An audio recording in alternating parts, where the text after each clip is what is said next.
Len, Miss Vicki lays on the Len Amsterdam hotline. Can you take her call? I sure can, Liz. Hello, this is the world infamous Len Amsterdam. Howdy, Len. This is Vicki Lee calling in from Maine, USA to do an exclusive interview for the Len Amsterdam radio show. Very exclusive, I might add. Vicki, can you tell me how you feel about being on my show? Yeah!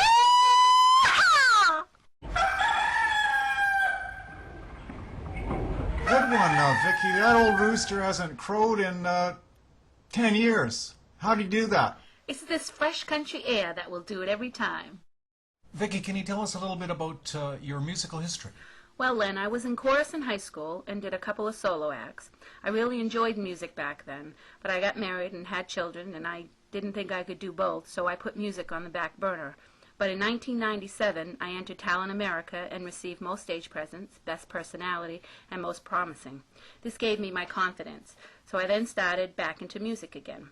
Since then, my mother Laura Smith and I started writing music together. I have 2 full albums out, Crossin' On Over and Touch of Life, and 2 singles out, Don't Let Us Fall and A Letter Home.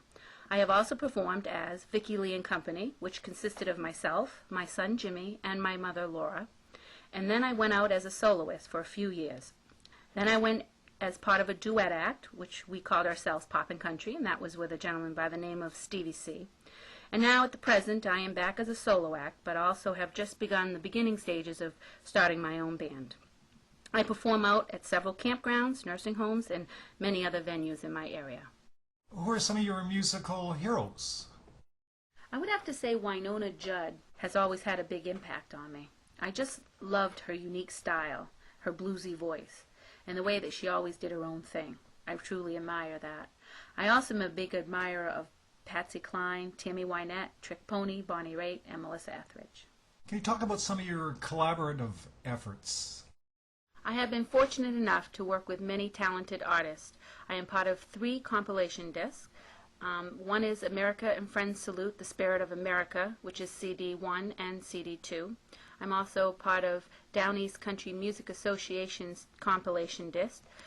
All of the proceeds to the American and Friends Salute, The Spirit of America, do go to the American vets. I also recorded Terrence Allen's song, Our Flag, which is also on the American and Friends Salute Part 2. What do you think about the wonderful wide web? Well, I think the World Wide Web is a powerful tool, and it opens doors for many of us artists that are trying to be heard. Independent artists are booming because of the web. Strength happens in numbers, and the World Wide Web hits many a folk. What makes for a good song? To me, a good song is something that is definitely well put together, not only lyrically, but musically. It has to be filled with lots of emotion and lots of soul.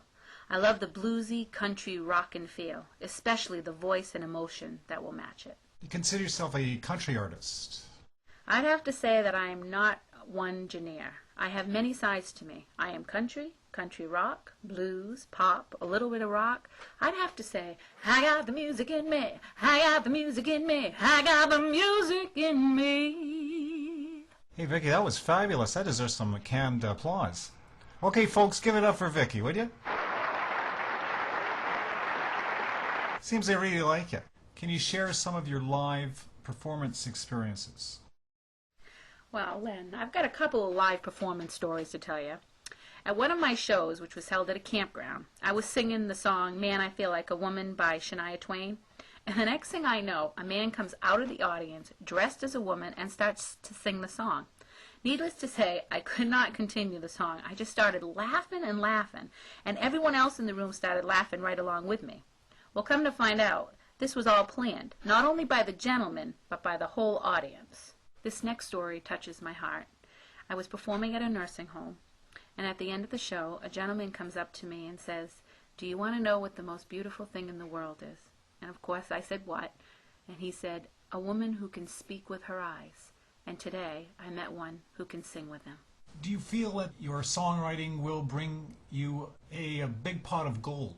I don't really know the answer to that one, Len. But all I can say is, hey, I sure hope so. So that I can buy my kids some new shoes. What is important to Vicki Lee? My family is of utmost importance to me. my husband of 22 years, and my 4 boys, who are now 21, 19, 16, and 11, which is, I always call him the baby. He doesn't like to be called the baby, though, anymore. But anyway, Len, they're my whole life. They are so supportive of me and my music. I've heard you find inspiration in a hot cup of cocoa. Okay, Len, enough about Claudette and her cocoa. For me and my mom, it's a hot cup of Java on Tuesday mornings while we write new material for our next album.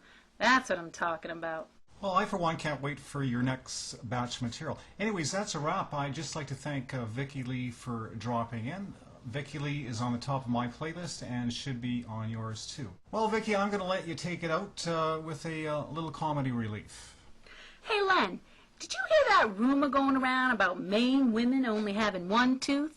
Well, I'm here to tell you that I know different. You know why, Len? 'Cause I have 2. Yup, that's right. Check me out at